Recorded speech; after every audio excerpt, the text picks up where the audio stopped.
Nous avons vu dans un cours précédent que dans le cas d'une transformation où apparaît ou disparaît une espèce qui absorbe dans le visible, comme ici avec le diode, en mesurant l'absorbance du mélange réactionnel proportionnel à la concentration de diode après la loi de Beer-Lambert, il est possible de retrouver l'évolution temporelle de la concentration de diode.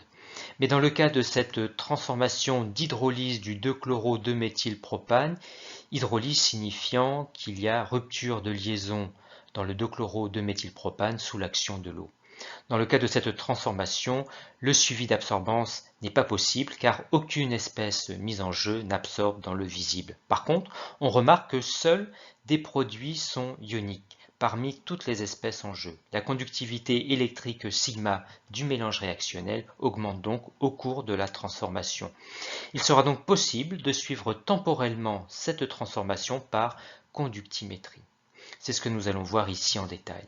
Remarquons auparavant que ce suivi conductimétrique est possible aussi dans le cas où seuls les réactifs sont ioniques, car la conductivité diminuerait alors. La conductivité sigma du mélange se mesure à l'aide du conductimètre. Réalisons l'expérience. On introduit dans un premier temps l'eau dans le bécher, et dès qu'on introduit le 2-chloro-2-méthylpropane, limitant ici avec 0,46 mmol, on déclenche le chronomètre et on relève les valeurs de conductivité au cours du temps. La conductivité augmente comme attendu car il se forme des ions. L'objectif est maintenant d'en déduire l'évolution temporelle de la concentration d'un des ions, par exemple H3O+. Pour cela, on rappelle que la conductivité du mélange est la somme des conductivités des ions et que chacun de ces termes est proportionnel à la concentration de l'ion. Les constantes de proportionnalité étant à chaque fois les conductivités molaires ioniques de chaque ion, constantes à une température donnée, et ici données à la température de l'expérience de 25 degrés Celsius.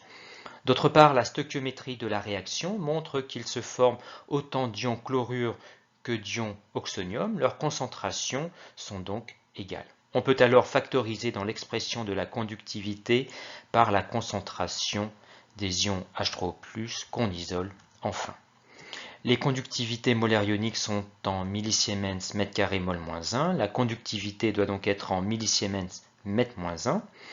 Les millisiemens se simplifient, mol-1 au dénominateur revient à des mols au numérateur, et le rapport mètre-1 sur mètre carré revient à des mètre-3 au numérateur, soit une concentration calculée en mol par mètre cube et non pas mol par litre.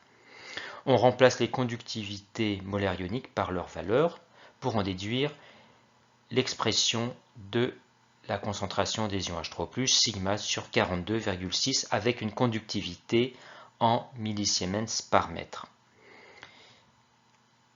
Il faut donc effectuer une conversion car la conductivité a été mesurée en millisiemens par centimètre.